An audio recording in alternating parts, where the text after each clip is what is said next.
Hello வணக்கம் friends. வாங்க நம்ம எம்வி விலாக்ஸ் ஆஃப் மலர்விழி சேனலில் இன்றைக்கி பார்க்க போகிறது என்னென்னு பார்க்குறீங்களா? க்ரீனிஷாக இருக்குன்னு. ஆமாங்க, குடமிளகாய் அல்வா தாங்க. இந்த குடமிளகாய் அல்வா எப்படி நம்ம செய்கிறோன்னு சொல்லி நம்ம வீடியோக்குள்ளே போய் பார்க்கலாங்க. வாங்க, அதான் இந்த ஒரு குடமிளகாய் எடுத்துருக்கேங்க இந்த அல்வாவுக்கு. இதோட பெனிஃபிட்ஸ் நிறையா இருக்குது. நம்ம ஒவ்வொன்றா சொல்லிகிட்டே செஞ்சுவோம். வாங்க, இப்போ இந்த குடமிளகாயை வந்து பீசஸாக கட் பண்ணிக்கோ. உள்ளே இருக்க அந்த சீடெல்லாம் எடுத்து க்ளீன் பண்ணிவிட்டு அப்படியே கட் பண்ணி கொஞ்சம் வானலில் தண்ணி வச்சுருக்கேங்க, வெந்நீரில் போட்டுருங்க. ஒரு 5 மினிட்ஸ் கூட ஆகாதுங்க, சீக்கிரம் வெந்துடும். போட்டு அப்படியே மூடி வச்சுருங்க. மூடி வச்சிங்கன்னா வித்தின் 5 மினிட்ஸ் வெந்துடும். அதுக்குள்ளே நம்ம மற்ற பொருளெல்லாம் ரெடி பண்ணிடலாங்க. ஆமாம், மற்ற பொருள் தேவையான முந்திரி பருப்பு, கார்ன்ஃப்ளவர், சக்கரை இதெல்லாம் எடுத்து வச்சு நெய்யெல்லாம் வச்சோன்னு வைங்க, ரெடி ஆகிடும். பாருங்கள், தான் வெந்துருச்சு. இப்போ இந்த வெந்த குடமிளகாயை வந்து ஒரு பிளேட்டில் ட்ரான்ஸ்ஃபர் பண்ணிடலாங்க. எடுத்து வச்சிடலாம். வச்சு ஆற வச்சிடணும் நல்லா. இந்த குடமிளகாயெல்லாம் எடுத்து ஆற வச்சு ஒரு மிக்ஸி ஜாரில் போட்டு அரைக்கணும். பாருங்கள், ஒரு 2 ஸ்பூன் வந்துட்டு பெரிய ஸ்பூன் ஸ்கூப்பாக கார்ன்ஃப்ளவர் எடுத்து தண்ணி ஊற்றி கரைச்சி வச்சுருக்கேங்க. ஒரு 5-6 முந்திரி பருப்பு எடுத்து உடச்சி வச்சுருக்கேன். அதுக்கப்புறம் பார்த்திங்கன்னா ஒரு 1/2 கப்பு சர்க்கரை எடுத்து வச்சுருக்கேன். அடுத்தது நெய்ங்க. இதுக்கு தேவையான பொருளுங்க. இப்போ வந்து இது நல்லா ஆறிடுச்சுங்க, நல்லா வெந்துருச்சு, ஆறிடுச்சு. இதை வந்து மிக்ஸி ஜாரில் தண்ணியெல்லாம் ஊற்றக்கூடாதுங்க, அப்படியே போட்டு நைஸாக அரைச்சி எடுத்துருங்க. நைஸாக அரைச்சி எடுத்துட்டிங்கன்னா போதும். அப்படியே நம்ம போட்டு செய்ய வேண்டியது தாங்க. இதில் பார்த்திங்கன்னா விட்டமின் ஏ, பி, சி எல்லாமே இருக்குங்க. ஆன்டி ஆக்சிடென்ட்ஸ் அதிகமாக இருக்குது. இதனால் நம்மளுக்கு நோய் எதிர்ப்பு சக்தி கொடுக்கக்கூடியதுங்க. பாருங்கள், இப்போ ஒரு பேனை வச்சுக்கிட்டு நம்ம அதில் வந்து 1 ஸ்பூன் நெய் போட்டு இந்த முந்திரி பருப்பை முதல்ல வறுத்து எடுத்துருங்க. வறுத்து கொஞ்சம் கலர் சேஞ்ச் ஆனதும் ஒரு பிளேட்டில் எடுத்து வச்சுக்கலாங்க. அதே சமயம் இந்த குடமிளகாயில் வந்து விட்டமின் கே இருக்கிறது வந்து நம்ம எலும்பு எல்லாத்தையும் நல்லா ஸ்ட்ராங் ஆக்குங்க, வலுவடையச்சு எலும்புக்கு ரொம்ப நல்லது அந்த விட்டமின் கே சத்து. அதோட வெயிட் லாஸ் பண்ணணுன்னு நினைக்கிறவங்க டெய்லியுமே இந்த குடமிளகாய் சாப்பிட்லாங்க.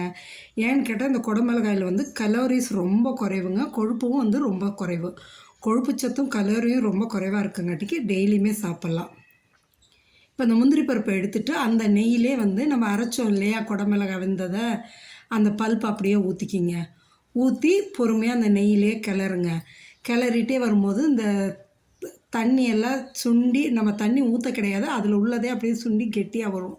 அப்போ வந்து நம்ம என்ன பண்ணுறோம், இந்த கார்ன்ஃப்ளவர் கரைச்சி வச்சுருக்கோம் இல்லைங்களா, அதையும் ஊற்றி கிளறுங்க. மீடியம் ஃப்ளேம்லேயே வச்சு கிளறுங்க.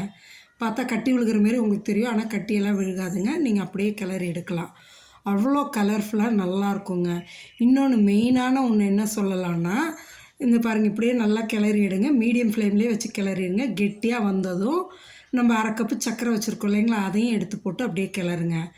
மெயினான ஒன்று என்னென்னா, கரோட்டினாய்டுன்னு ஒன்று இருக்குங்க. இந்த கரோட்டினாய்டு சத்து வந்து நம்ம கண்ணோட விழித்திரையை பாதுகாக்குதுங்க. கண்ணோட விழித்திரையை பாதுகாக்கிறதோடு இல்லாமல் கண் பார்வையையும் மேம்படுத்துங்க. அதனால் டெய்லியுமே இந்த குடமிளகாய் சாப்பிட்றது அவ்வளோ நல்லது. குழந்தைங்களுக்கு மறக்காமல் கொடுங்க. நம்ம வந்து ஃப்ரைட் ரைஸ் அதிலெல்லாம் அழகுக்கு போடுறோன்னு நினச்சிக்கிறோம், ஆனால் இதுதான் சத்து உள்ளதுங்க. இப்போ நல்லா சர்க்கரை இறுகி வந்துருச்சுங்க, லிக்விட் ஸ்டேஜ் போயிட்டு திரும்ப கெட்டியாக வருது இல்லையா. இப்போ இந்த முந்திரி பருப்பையும் போட்டு கிளறுங்க.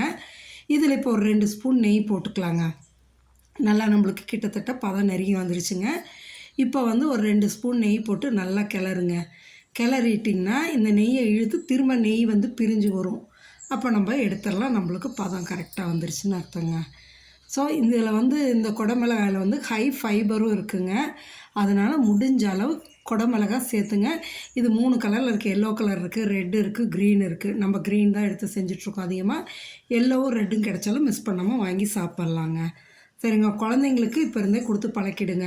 நம்ம வந்து சில்லி பரோட்டா, அந்த இது சில்லி கார்லிக் இது அது இதுன்னு டிஷ்ஷில் கலந்து வர்றது தான் சாப்பிட்றோம். அது ஒரு கார்னிஷ்க்குன்னு நினச்சிக்கிறோம். ஆனால் இது உடம்புக்கு ரொம்ப சத்தானதுங்க. மிஸ் பண்ணாமல் செய்யுங்க. இந்த குடமிளகாய் அல்வா வந்து நம்ம குக் வித் கோமாளியில் கிரேஸ் மேடம் செஞ்சாங்கங்க. அதை வச்சு தான் ஞாபகம் வச்சு நான் இப்போ செஞ்சது. பதம் ரெடியாக வந்துச்சு பாருங்கள், எடுத்து போட்டாச்சுங்களா. சூப்பரான குடமிளகாய் அல்வா ரெடிங்க. அந்த அப்படியே எண்ணெய் பிரிஞ்சு அந்த நெய் பிரிஞ்சு வந்ததுமே எடுத்து நம்ம கொட்டிடலாம். மேலே ஒரு 4 வறுத்து முந்திரி பருப்பு சும்மா அப்படியே எடுத்து வச்சுட்டு ஆற வச்சு எடுத்து சூடாக சாப்பிட்டாலும் நல்லாயிருக்கும், ஆற வச்சு எடுத்து சாப்பிட்லாங்க. அவ்வளோ டேஸ்டியாக எம்மியாக இருந்ததுங்க. இம்மிடியேட்டாக வித்தின் 10 மினிட்ஸில் செய்யக்கூடிய அல்வா இதுங்க. இருந்தால் ஒரு குடமிளகாய் இருந்தால் கூட எடுத்து நீங்கள் செஞ்சுக்கலாம். அவ்வளோ நல்லாயிருக்கும். செஞ்சு சாப்பிட்டு பார்த்துட்டு சொல்லுங்கள். மறக்காமல் நம்ம சேனலை சப்ஸ்கிரைப் பண்ணுங்கள், லைக் பண்ணுங்கள், ஷேர் பண்ணுங்கள். பாருங்கள், எடுத்தோம்னா ஸ்பூனில் பிளேட்லேயும் ஒட்டல, ஸ்பூன்லேயும் ஒட்டல, அவ்வளோ நல்லா வந்திருக்குங்க. செஞ்சு சாப்பிட்டு பார்த்துட்டு சொல்லுங்கள். Okay, thanks friends.